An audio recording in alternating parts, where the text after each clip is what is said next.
I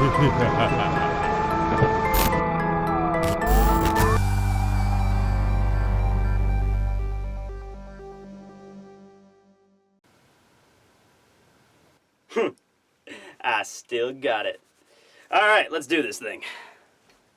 Okay, I'm just gonna shimmy around your dead body here and...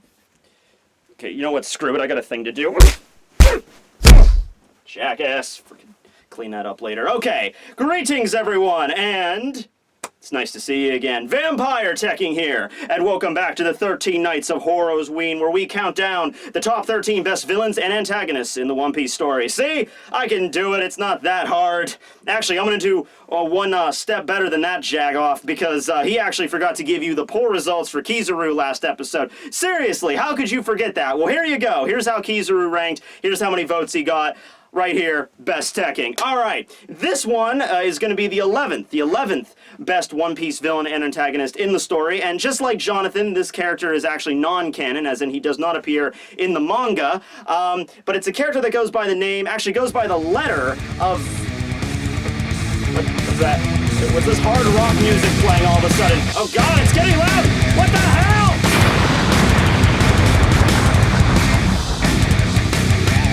hell? Okay. So, yeah, today's video is going to be about Z, also known as the big hulking dude with purple hair, giant mechanical arm, and apparently Jack's Frankie shades. So, Z, oh, jeez, where do I even start with this guy? Okay, well, look at him. That's where you start. You look at him. That's because you see him coming, like, a mile away. Giant hulking dude with mechanical arm. I'm going to mention that fact quite a bit because it is very central. Now, it's actually interesting because remember how I mentioned with Jonathan how it would have been so easy for the anime just to create a very cliche, bland villain, you know, some huge brute that just fights with physical strength that the Straw Hats just defeat with physical strength, and then that's it. Well, you look at Z and you think that's what you're going to get, right? You look at this guy and you think he's like, oh, he's going to be all brawn. I mean, yeah, he has a cool appearance and he's probably really wicked strong, but his backstory and personality is probably not interesting at all. Oh, no! We get best of both worlds here, and a lot of people really dig this dude. So his full name is actually Zephyr. Well, okay, I say full name in that it's longer than just a single letter of the alphabet. Although, in other countries, I'm aware that Z is actually pronounced as Zed, with like Lord Zed from Mighty Morphin Power Rangers, so that sounds even cooler. He was my childhood hero growing up. I wanted to be just like him. Anyway, yeah, so you got Zephyr, right, who was a former member of the Marines. And the cool thing about the movie film Z is that we actually kind of get glimpses throughout his entire life. He is 74 years old by the time the movie picks up, and he actually has the plot to try to destroy the world of piracy by actually destroying the world and taking on the Straw Hats. Yeah, 74 years old. You know, most 74-year-olds are hanging out in retirement homes, playing bridge or collecting Hummel figurines. Z's a guy that gets shit done. Got himself a mechanical arm, went out, collected highly explosive, volatile materials, trying to blow the world to kingdom come. This guy is active in his old age, and because he's so old, throughout the movie, we actually get snippets from his childhood all the way up to the point now where we see the transition from where he went from a very justice-loving child who wanted to be a superhero to protect the downtrodden to when he joined the Marines at age 14, participated in his first battle at age 18, mastered the 6 powers at age 28, mastered armament hockey by age 34.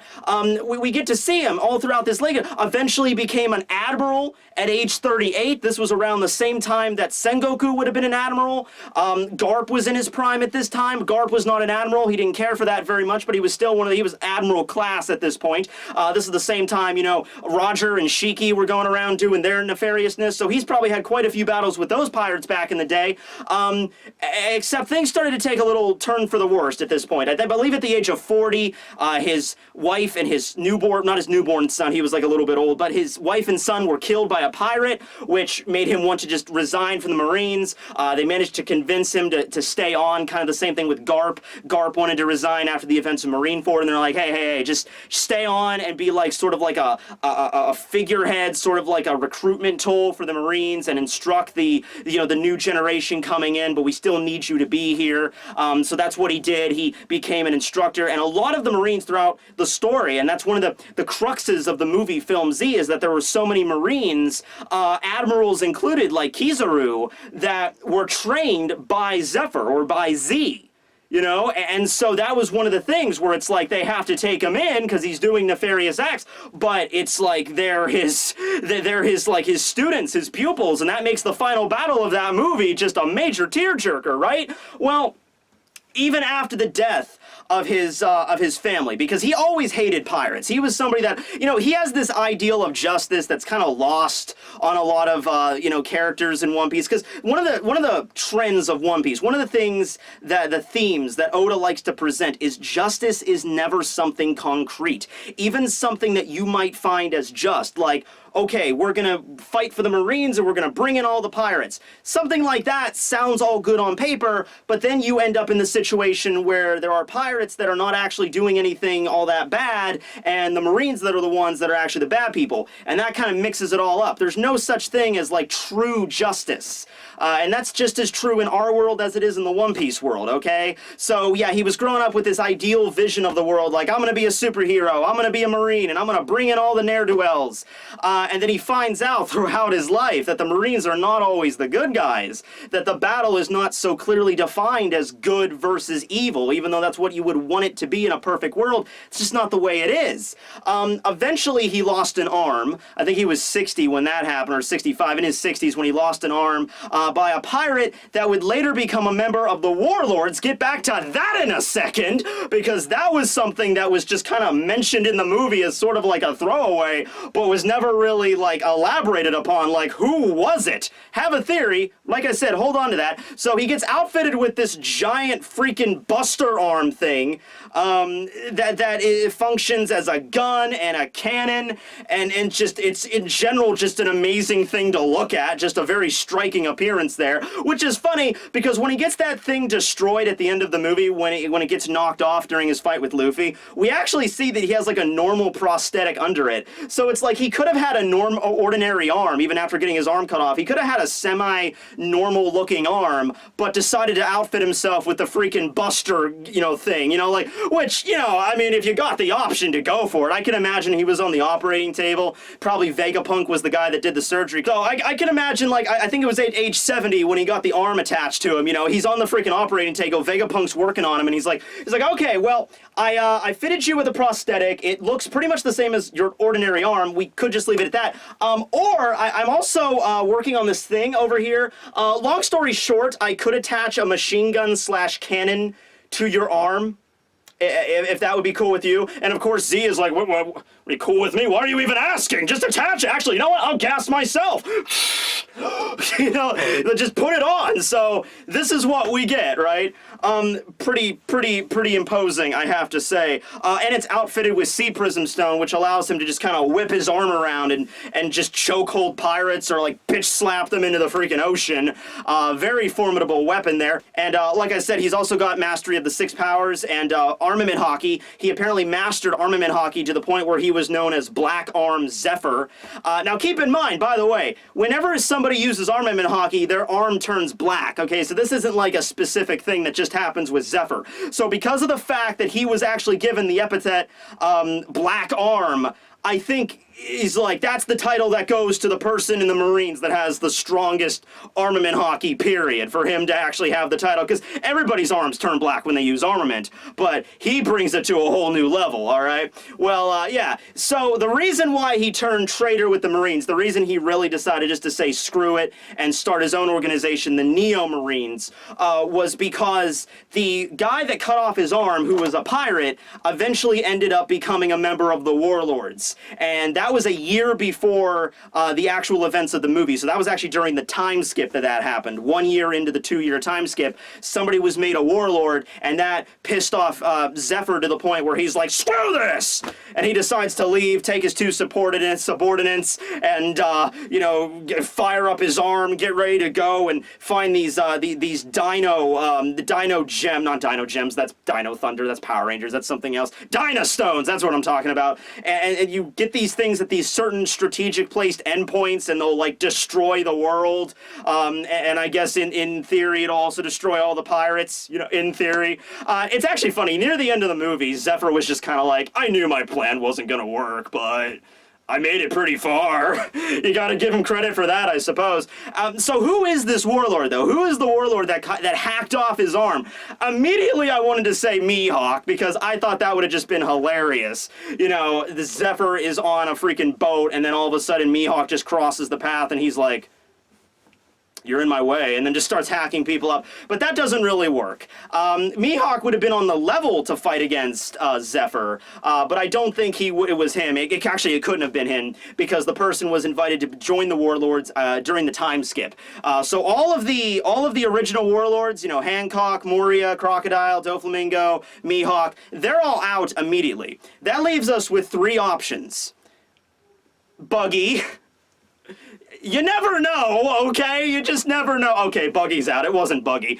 Law, which, okay, maybe, and Edward Weevil. Now, remember, the person that cut off his arm was, that was 9 years ago. Okay, so they were invited to join the warlords a year ago, but it was 9 years ago where the actual arm cutting was actually, you know, taking place. So how old was Law 9 years ago? Well, he was 17, and to be fair, we don't really know what Law was doing at this point. This was after the events of meeting Corazon and joining the Doflamingo Pirates and all that stuff, and going to, you know, the Swallow Island and getting the Oppi Oppi no Mi. This was well after those events, but I still don't think that 17-year-old Law would have been strong enough to actually take on Zephyr, who, you know, a little bit past his prime, but still pretty tough, and used to be a Marine Admiral. I don't think it was Law. So I think by process of elimination, that leaves us with Weevil, unless you really want to give that victory to Buggy. Highly doubt that, though.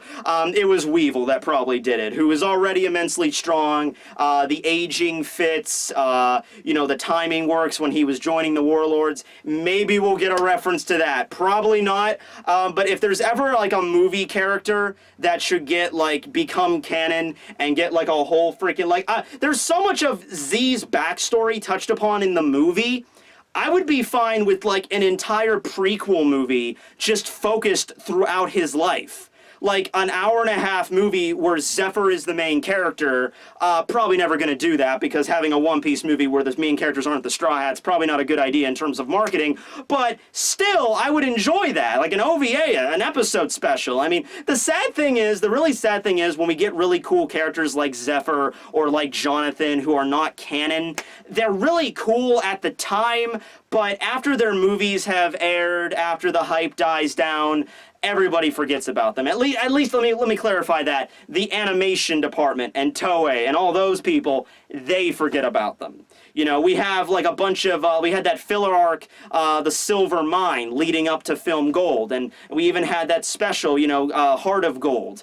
But after Film Gold has already done its thing, it's already been in all the theaters, it's done, it had its run, its Blu-ray release, whatever, nobody's going to be mentioning Guild Tesoro or Karina ever again, or Bill. No one's going to be mentioning them ever again. They had their time in the sun, it's gone, and the next movie's coming out, and we're going to co-op everything about that movie, and all the movies of past are kind of forgotten. The one exception is Shiki, who Oda made very, very clear should have been is a canon character, and did actually include him in the manga, but that does not happen often. But I would have loved for Zephyr to be straight up canon. I mean, it fits. I mean, you would have to omit everything about, like, that actually happened in the movie with, like, Luffy fighting him and the Neo Marines and, like, the Dyna Stones and all that shit. You'd have to omit that. But just the fact that Z was this great guy and an admiral at the same time as Sengoku being an admiral, at the same time of Goldie Roger, I mean, you could keep that. And then you could just say, at like age 70, he decided to retire. and he just went on his ways and, like, just is staying at an island, just kind of staying out of everybody's way. You could just go with that. That would, I think, work rather well. You know, he just decided to retire. Okay, fair enough. But anyway, guys, thanks for watching. It was a lot of fun to do this again. Although I gotta tell you, I'm a little parched, you know? Just a little thirsty. It's been a while since I've done these kind of things. I really need a bite to drink. I just don't know where I'm gonna find something this time. And well, it's only been dead for about 15 minutes. I mean, it's still pretty much fresh. I mean, no, that's too weird. Even by my standards, that's too weird. It'd be like eating myself. No, I'm not into that, man. Not into that.